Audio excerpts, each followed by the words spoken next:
et leur liberté. I want to take a moment to thank the law enforcement agencies from across the country who joined the operations. And I want to continue to thank them as they ensure that, among other things, Canada's border crossings remain open, including in Windsor, and that all communities are safe. We didn't want to use the Emergencies Act. It's never something to turn to without serious consideration.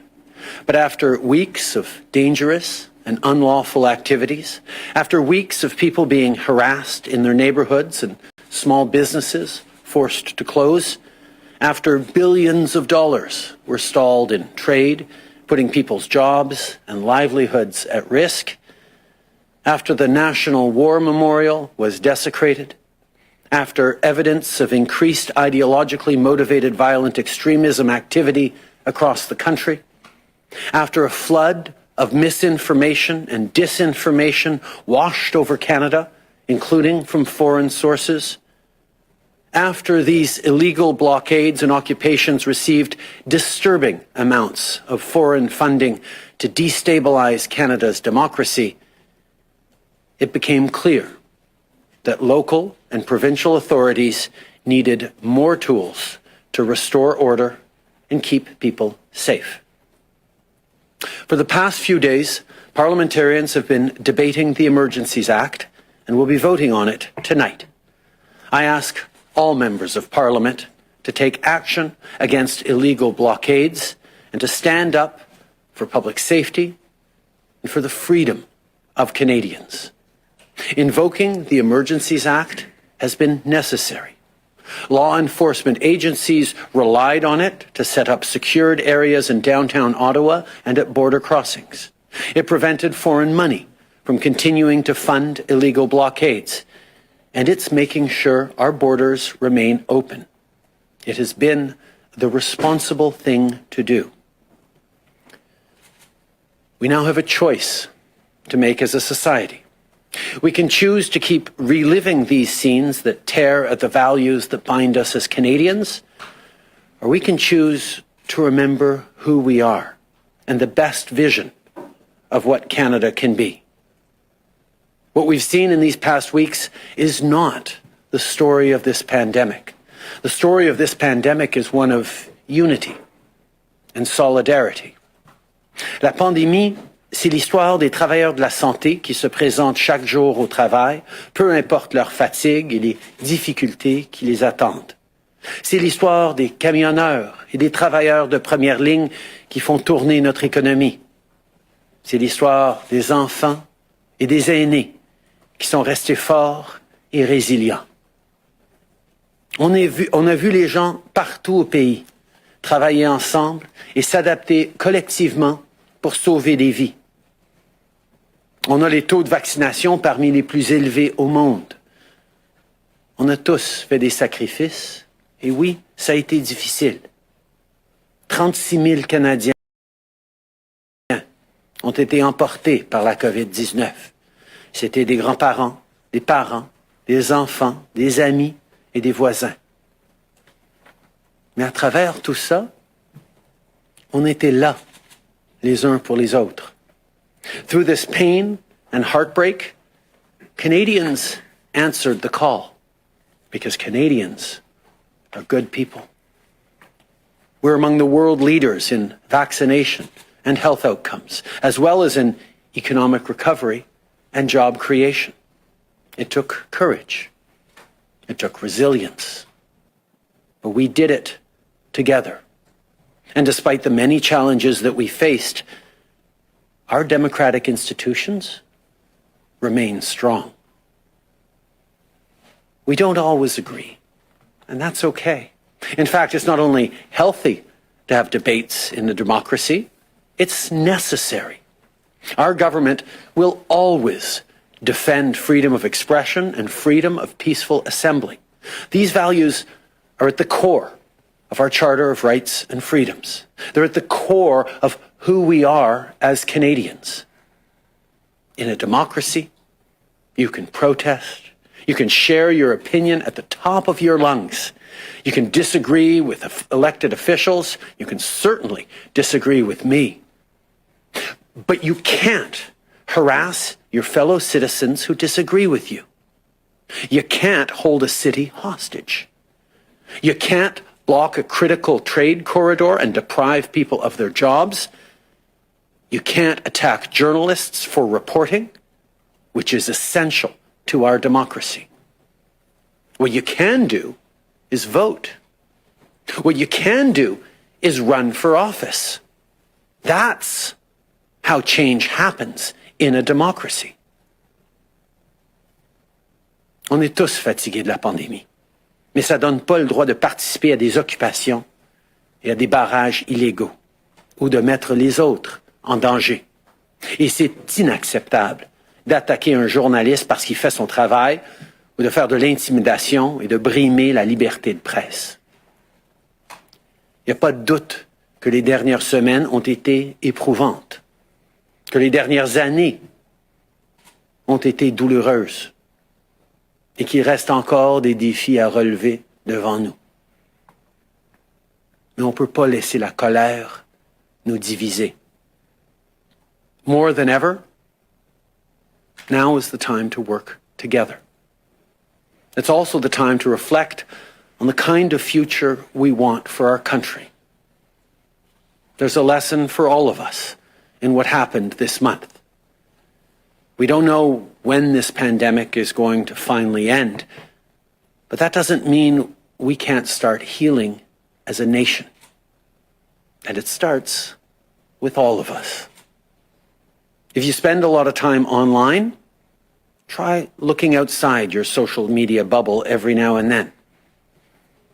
If you have a cousin who you haven't seen in a while because they're unvaccinated or because they're vaccinated, give them a call. If a political conversation got heated during a recent gathering and a friend or relative left early, pick up the phone. Not to try to convince them, not to argue, but simply to ask how they're doing. Look, in the heat of the moment, we can all get carried away trying to win an argument. But not every single conversation has to be about winning an argument. Sometimes it's more important to just be there for one another. As a country, let's aim for more decency in our public discourse, not less. Let's cherish the democracy that we have, and let's commit ourselves every day to working together to make it even better. Merci. Merci, Monsieur le Premier Ministre. So, like I said, we will have 20 minutes of questions, starting with questions in the room. So we have 10 minutes. I would ask you, ministers and the Prime Minister, if you could keep your answers short. That would be greatly appreciated because we have a lot of questions in the room and on Zoom. And for people on Zoom, if you could use the raise hand function to indicate that you have a question, that would be greatly appreciated. And on va commencer avec David Thurton, CBC. Hi, Prime Minister. Do we still need the Emergencies Act? The blockades have been cleared. Parliament Hill has been cleared. Do we still need it? As I said, the Emergencies Act is not something to undertake lightly, and it's something that needs to be momentary, temporary, and proportional. That's why every single day I'm receiving briefings and we are reflecting on how much longer the Emergencies Act needs to be in place. We don't want to keep it in place a single day longer than necessary. But even though the blockades are lifted across border openings right now, even though things seem to be resolving very well in Ottawa, this state of emergency is not over. There continues to be real concerns about the coming days. But we will continue to evaluate every single day whether or not it is time and we are able to lift this state of emergency. But I will turn to Ministers Mendicino and Blair, who on this question wanted to say a couple of words.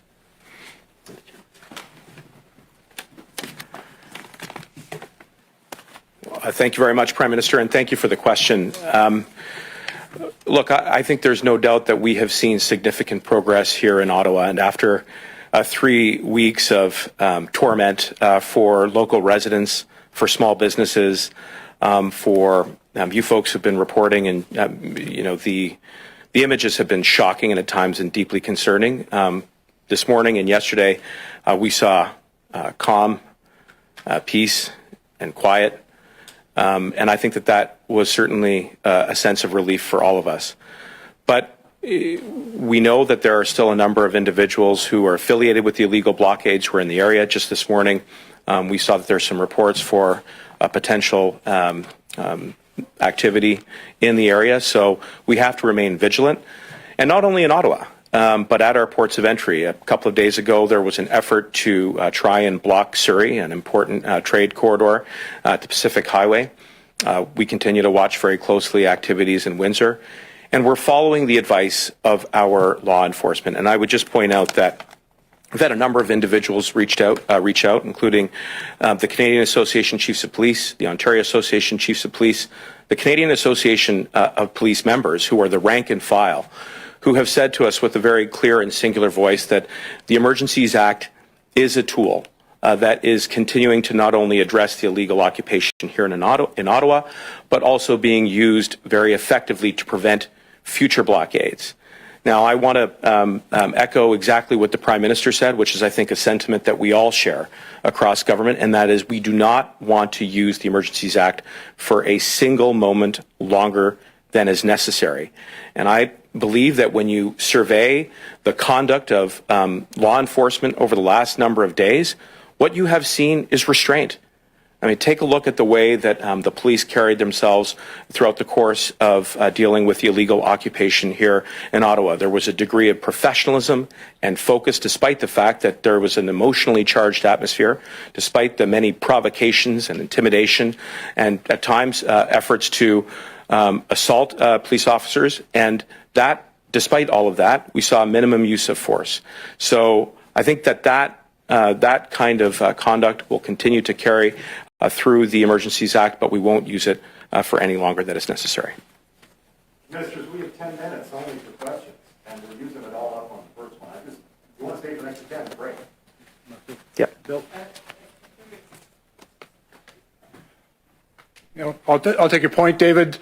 I think clearly the police have used and the measures that we brought forward in the Emergency Act appropriately and to significant effect. We're pleased with the progress that's being made. We're monitoring on a daily and even hourly basis the threat environment with our senior officials and with law enforcement, and we are committed to ending this emergency at the earliest opportunity. But clearly, we're not out of the emergency yet, and so we'll continue to monitor that very carefully. I hope that's satisfactory, David. Oui, bonjour, M. Trudeau, Laurence Martin de Radio-Canada. Si la loi est utilisée de façon préventive, quel est le seuil pour l'enlever? Parce que les camionneurs pourraient revenir dans 2 mois, dans 3 mois. Est-ce que ça veut dire qu'il faut la garder pendant 2-3 mois? Non, effectivement, c'est une réflexion que nous sommes en train d'avoir. C'est certain qu'à un moment donné, quand ça va être levé, on doit être vigilant à ce qui pourrait se passer après. Mais on sent encore que ces jours-ci, dans le moment présent, la situation est encore fragile. La situation d'urgence est encore présente. Nous allons continuer de surveiller au jour le jour pour voir quand est-ce qu'on pourra le lever. Ce ne sera pas pour l'immédiat, mais à tous les jours, on va réévaluer, puis on n'espère pas le garder une journée de plus que nécessaire.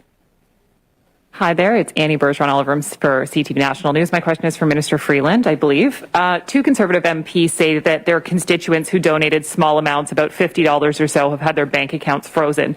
I'm wondering if this is a case of a mistaken use of powers granted to banks under the Emergencies Act, or is the government going after any donor, including small donors?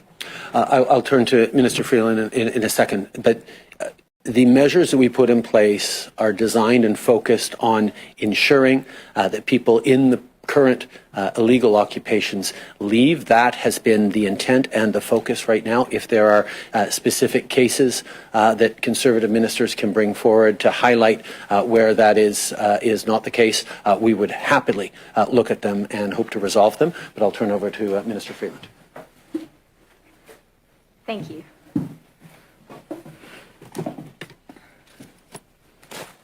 Yeah, thanks for the question. So first of all, just as the Prime Minister said, particularly right now, at a time which is very fraught, it's important for all of us to be very, very careful to get our facts exactly right in each circumstance. And I would urge all of us to take that care in every situation.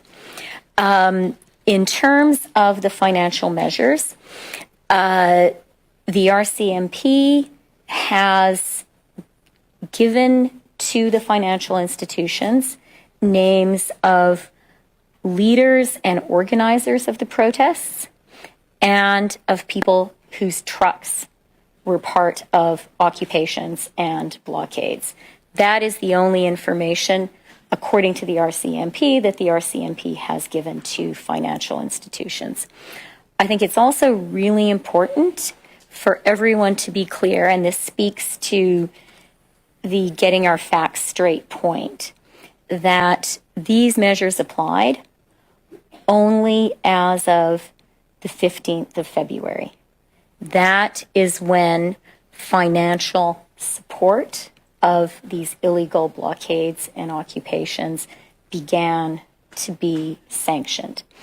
And then finally, let me say, for anyone who is concerned that their accounts may have been frozen because of their participation in these illegal blockades and occupation, the way to get your account unfrozen is to stop being part of the blockade and occupation. These measures were put in place to disrupt illegal activity in Canada. And, we were very clear last Monday that we would be following the money, that we would be using financial tools to disrupt illegal blockades and occupations.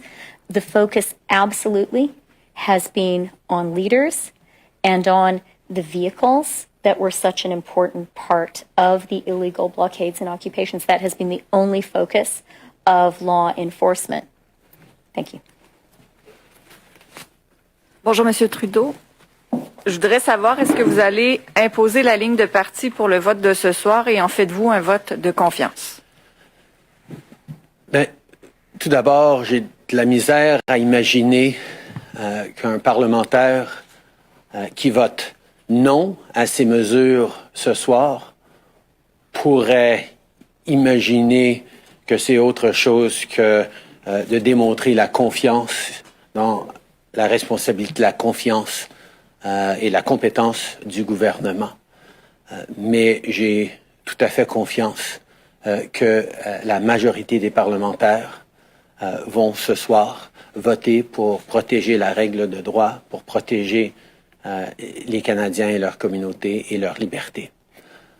I can't imagine that anyone who votes no tonight is doing anything other than indicating that they don't trust the government to make incredibly momentous and important decisions at a very difficult time.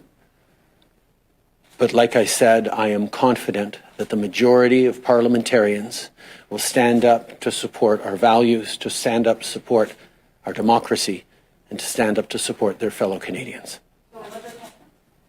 J'ai répondu. David Aiken, Global News. Thank you for taking our questions, and thank you for the kind words about supporting our work.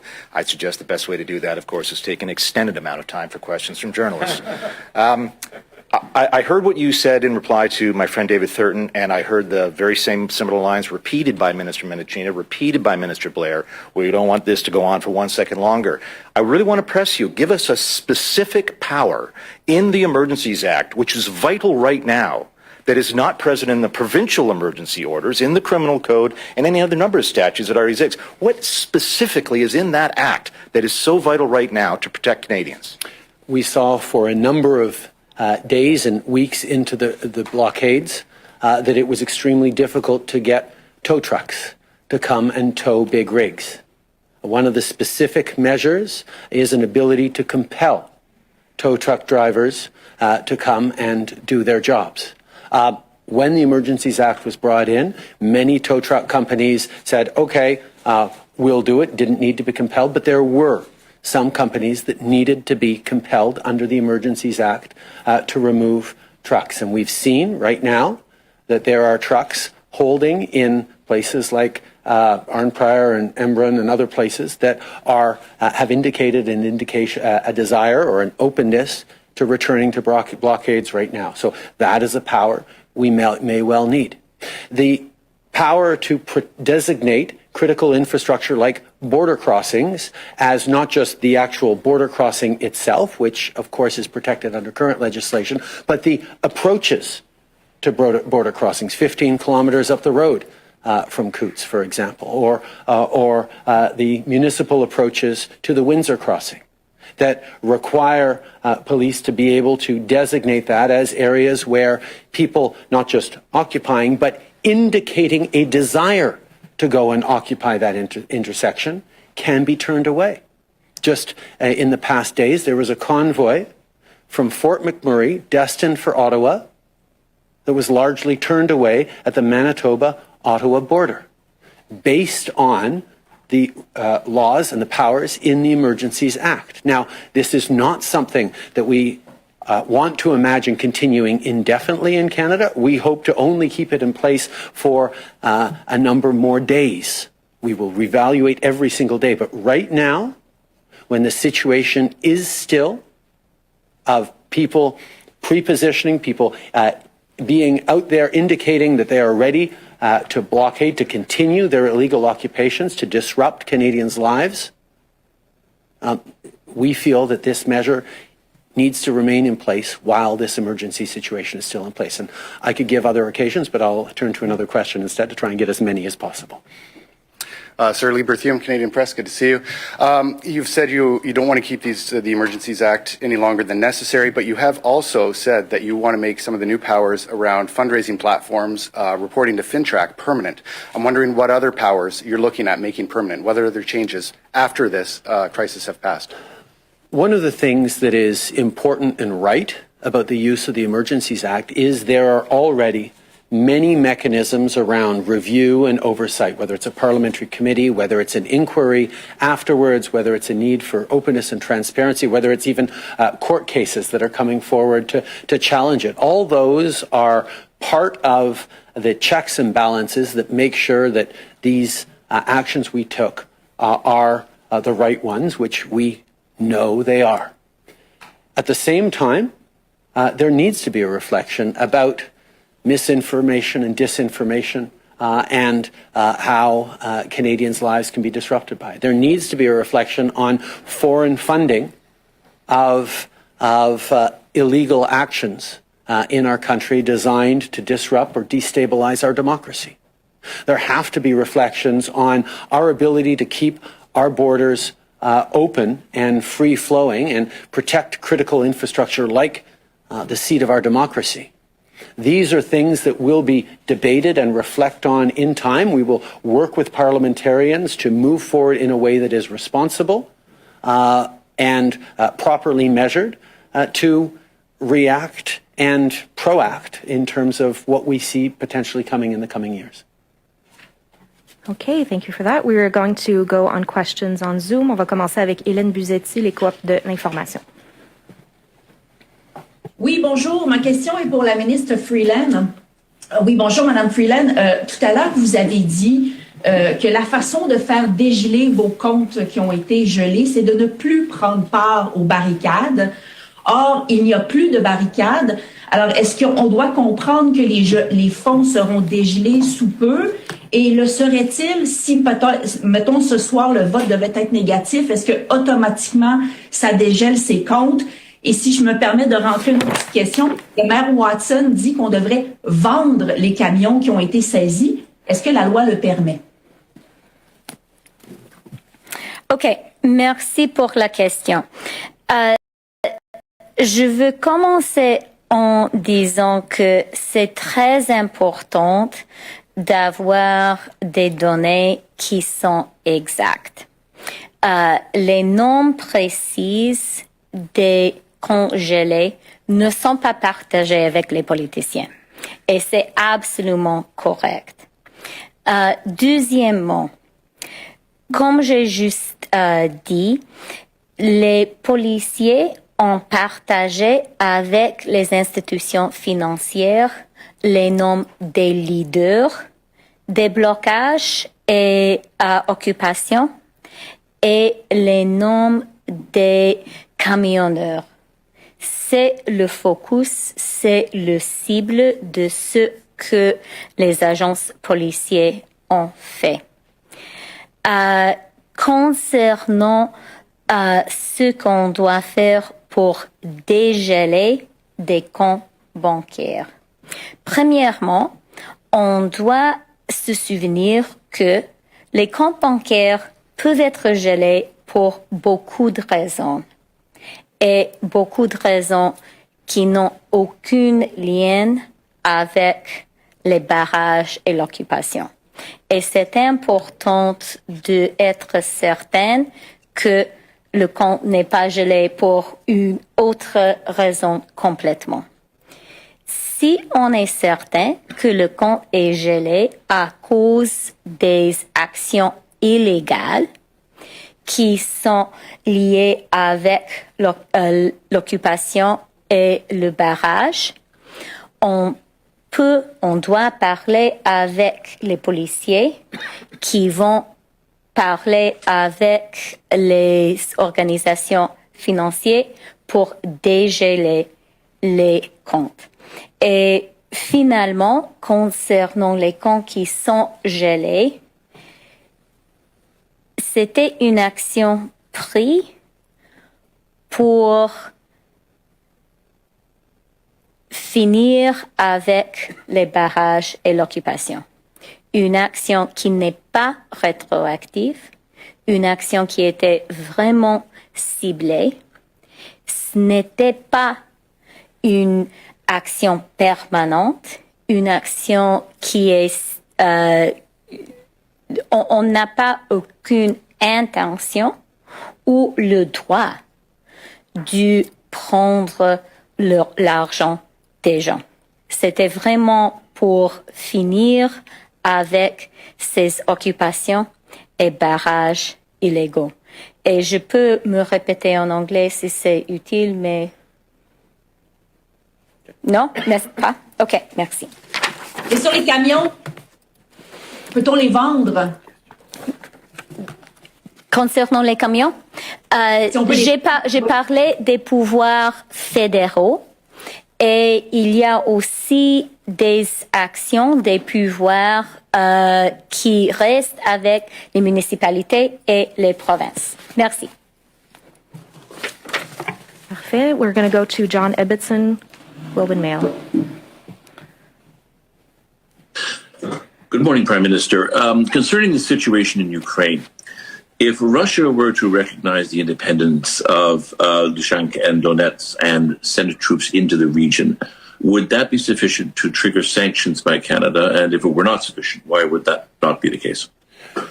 First of all, we continue to see Russia positioning itself and trying to create excuses or reasons to violate Ukrainian territorial integrity, to violate the sovereignty of Ukraine, and we continue to stand against all such measures. We will fully stand for the entire territorial integrity of Ukraine and do not recognize any attempts to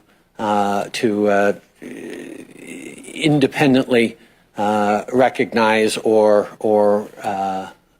autonomize the separatist-occupied regions of eastern Ukraine. Canada stands with Ukraine. Canada stands with its allies against this aggressive Russian positioning and will respond strongly and firmly with our allies in the case of any territorial violation of Ukraine. Understood. I suppose what we're asking for, though, is some sense of a threshold. What actions the Russians would need to take before Canada would feel justified, indeed required, to initiate a response? as our allies, as Americans, as Canada, as European allies have been clear, any violation of Ukraine's current territorial integrity will be seen as a violation by Russia of some founding principles of the UN and of the rule of law as we practice it around the world right now. Raymond Filion, TVA. Merci. Bonjour, Monsieur le Premier ministre. Vous avez dit en ouverture qu'il y a une leçon pour tous dans ce qui est arrivé ce mois-ci. Je me demandais quelle est la leçon pour vous? Tout d'abord, que les Canadiens sont fatigués, sont tannés de la COVID, sont tannés des restrictions. Ils veulent en finir avec. Et pour la grande majorité des Canadiens, ils savent très bien que la façon de passer à travers, c'est de continuer de faire attention et de savoir que ça s'améliore quand on fait confiance à la science. Mais il y a aussi des gens qui, pour toutes sortes de différentes raisons, ont été mal informés, se sont retrouvés dans des situations difficiles, personnelles, qui sont très fâchés contre les institutions, contre la science, contre leur gouvernement. Et nous devons, en tant que société, de d'abord reconnaître que la façon qu'on a passé à travers cette pandémie, mieux que la plupart des autres pays semblables, c'est parce que les gens ont tellement été là les uns pour les autres. Et comment on va en finir avec cette pandémie et même finir avec cette crise d'occupation et de barricade, c'est d'assurer qu'on continue d'être toujours mettre l'emphase, mais d'être là les uns pour les autres ces jours-ci. C'est d'être là pour les citoyens d'Ottawa qui veulent revenir à leur vie quotidienne. C'est d'être là pour les travailleurs de Windsor qui ont vu des usines fermées à cause des barricades. C'est d'être là pour les gens à travers le pays qui ne veulent pas de voir des violences ou des occupations illégales. On va continuer d'être là les uns pour les autres et essayer de rassembler, de guérir les Canadiens le mieux qu'on peut.